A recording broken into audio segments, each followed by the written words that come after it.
Yes Assam paper চেনেললৈ সকলোকক স্বাগতম জনাওক।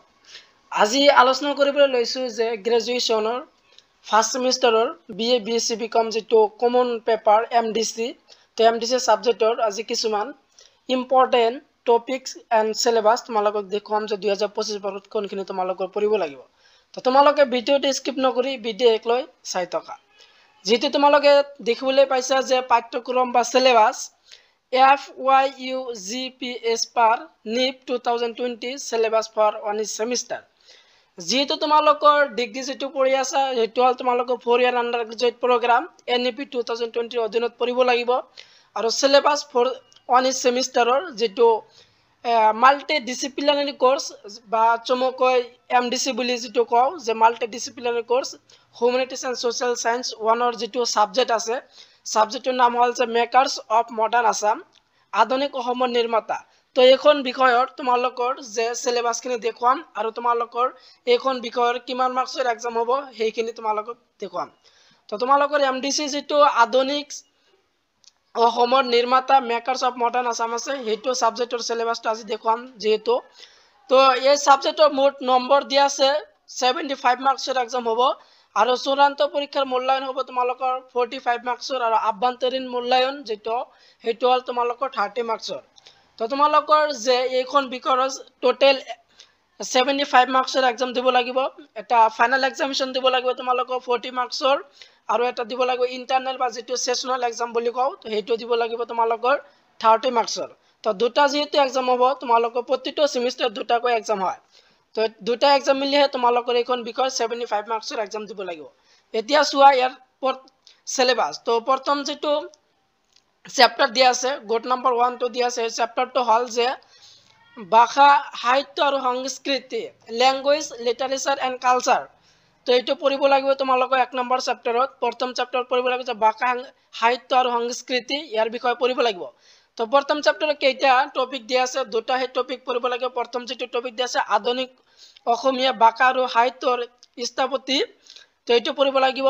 তো ইয়াৰ আন্ডাৰত তিনিটা দিয়া আছে আনন্দৰাম ডেকিয়াল ফুকনৰ ওপৰত পঢ়িব লাগিব, লক্ষীনাথ বেজবৰুৱা আৰু বাণীকান্ত কাকতি। তো এইখিনি পঢ়িব লাগিব প্ৰথম ইউনিটত প্ৰথম চেপ্টাৰৰ।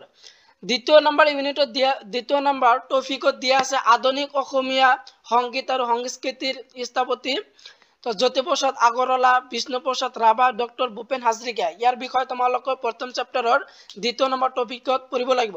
তো তোমালোকৰ প্ৰথম চেপ্টাৰটো পঢ়িব লাগিব যে ভাষা সাহিত্য আৰু সংস্কৃতি আৰু ইয়াৰ দুটা হে টপিক দিয়া আছে দুটা তোমালোকে পঢ়িব লাগিব প্ৰথম চেপ্টাৰৰ MDC যিটো মাল্টি ডিচিপ্লিনাৰী কোৰ্স সাবজেক্টৰ নাম দিয়া আছে আধুনিক অসমৰ নিৰ্মাতা মেকাৰ্ছ অফ মডাৰ্ণ আসাম। তো সেইখন বিষয়ৰ প্ৰথম চেপ্টাৰটো এইটো পঢ়িব লাগিব। ইয়াৰ পিছত চোৱা যে তোমালোকৰ দ্বিতীয় নম্বৰ চেপ্টাৰত দ্বিতীয়টোত কি দিয়া আছে 2 নম্বৰ চেপ্টাৰটো তোমালোকে পঢ়িব লাগিব যে ৰাজনৈতিক ব্যক্তিগততা। তো ৰাজনৈতিক ব্যক্তিগততা তোমালোকৰ দ্বিতীয় নম্বৰ চেপ্টাৰ পঢ়িব লাগিব। তো ইয়াৰ তিনিটা টপিক দিয়া আছে ABC। তো তিনিটা টপিক দিয়া আছে প্ৰথম যিটো টপিক এটা হ'ল যে প্ৰাৰম্ভিক বেটি সবলকৰণ আৰু জনজাতীয় সচেতনতা আৰু অধিকাৰ এই তিনিটাৰ টপিকৰ ওপৰত তোমালোকৰ দ্বিতীয় নম্বৰ চেপ্টাৰ পঢ়িব লাগিব। দ্বিতীয় নম্বৰ চেপ্টাৰত সেই তোমালোকৰ ৰাজনৈতিক ব্যক্তিগততা। তো এইটো আছিল তোমালোকৰ দ্বিতীয় নম্বৰ চেপ্টাৰ।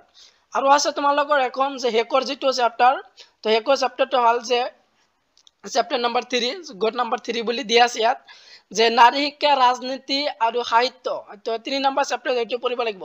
যিহেতু তোমালোকৰ MDC সাবজেক্ট টোটেল 75 মাৰ্কছৰ এক্সাম হ'ব আৰু ক্ৰেডিট যিহেতু তিনিটা দি আছে তোমালোকৰ 3 ক্ৰেডিট আৰু তোমালোকৰ ইউনিটো তোমালোকৰ তিনিটা পঢ়িব লাগিব। তো হেকৰ যিটো চেপ্টাৰ আছে সেইটো দিয়া আছে নাৰী শিক্ষা ৰাজনীতি আৰু সাহিত্য women education politician and literature. তো ইয়াৰ কেইটা টপিক দিয়া আছে ইয়াৰো তোমালোকে তিনিটা টপিক পঢ়িব লাগিব তৃতীয় নম্বৰ চেপ্টাৰত।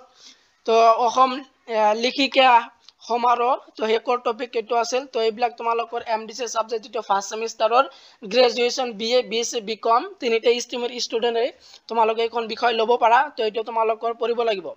তো মুঠ এইখন বিষয় তোমালোকৰ এক্সাম দিব লাগিব কিমান মাৰ্কছৰ 75 মাৰ্কছৰ আৰু ইয়াৰ ফাইনেল এক্সাম হ'ব তোমালোকৰ 45 মাৰ্কছ আৰু তোমালোকৰ যিটো ইন্টাৰনেল বা সেশনাল এক্সাম যেটো কয় হেটো হ'ব তোমালোকৰ 30 মাৰ্কছৰ দুটা এক্সাম মিলি তোমালোকৰ এইখন বিষয় 75 মাৰ্কছৰ এক্সাম দিব লাগিব তো তোমালোকৰ কেইটা হে চেপ্টাৰ পঢ়িব লাগিব তিনিটা চেপ্টাৰ এটা হ'ল যে ভাষা সাহিত্য আৰু সংস্কৃতি ৰাজনৈতিক ব্যক্তিগততা আৰু হেকটো হ'ল যে নাৰী শিক্ষা ৰাজনীতি আৰু সাহিত্য এই মুঠ তিনিখন তোমালোকৰ চেপ্টাৰ হে পঢ়িব লাগিব এমডিসি সাবজেক্ট তো তোমালোকৰ যে আৰু যেনে কমন পেপাৰ এইচি এমডিসি এইচি ভিএসি আৰু সেক যিখন তিনিখন সাবজেক্ট আছে তো সেইখন তিনিখনেৰি সাবজেক্টৰ ইতিমধ্যে সিলেবাসখিনি তোমালোকৰ এই চেনেলৰ যোগেদি আলোচনা কৰা হৈছে তো কোনোবা যদি চাব বিচাৰা তো তেনেহলে তোমালোকে সেইবিলাক তোমালোকে চাই লবা আৰু নেক্সট বা তোমালোকে অহা কালিৰ পৰা তোমালোকৰ এইবিলাক সাবজেক্টৰ ইম্পৰ্টেন্ট কোৱেশ্চন আনসাৰ দিম যে সেশনাল আৰু ফাইনাল এক্সামিনেশনৰ কাৰণে তো ভিডিওটো তোমালোকৰ বন্ধু বান্ধৱীৰ লগত বেছি বেছি শেয়াৰ কৰি দিয়া যাতে তোমালোকৰ বন্ধু বান্ধৱীয়ে সিলেবাসখিনি পায় তো ভিডিওটো ইমান আছে ভিডিওক লৈ চাই থকাৰ বাবে তোমালোকক সকলোকে ধন্যবাদ জনাও